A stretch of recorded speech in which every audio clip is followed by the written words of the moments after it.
乡亲啊，拄则所看到的这位呢，是曾经担任过民进党青年部主任的台北市议员何明华。伊出来讲，伊当时无来帮助到受害者，是非常的艰苦，自责流目屎。有相信的状况，咱随时再个报互乡亲知。咱回头要来看，这个民进党第一件东江性骚扰的事件，是民进党一个女员工，和一个甲民进党合作的导演来性骚扰。虽然当时做妇女部主任的苦家店已经来请示，但是为当事人伫咧面册发文章，到苦家店请示核准，前后是经过19点钟，民进党处理的速度是毋是无够紧，引发着讨论。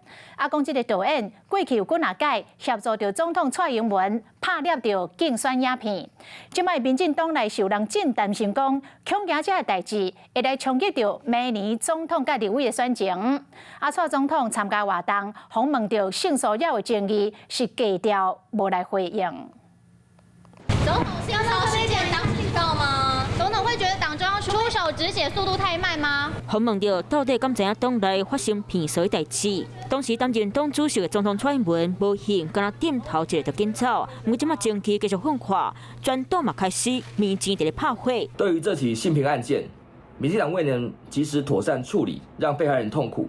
赖清德主席昨天已经再次向被害人跟台湾社会表达歉意，许家田副秘书长请辞获准，并接受调查。先前欢迎收办来看骗税风波19点钟，女性党工伫咧31号暗时铺文，即马传出其实党高层早就已经伫咧31号下晡就知影。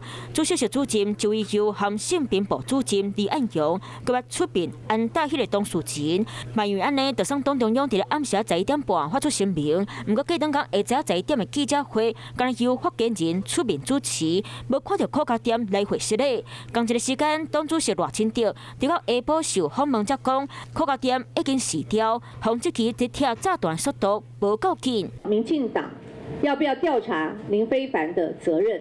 大家都知道他是太阳花学运，以所谓的反黑箱来起家，但是现在对于这样的一个性骚案，他却是变成吃案的一份子。这当投伫地位选战的林慧环，也讲当年指导妇女部疏忽，即马党内冒换人声音。媒体人周玉蔻就讲支持换郑家选起，就算党内调整通报机制，未来党工同事会当直接向秘书长申请。若是有暗砍消息的主管，就叫登去食甲去。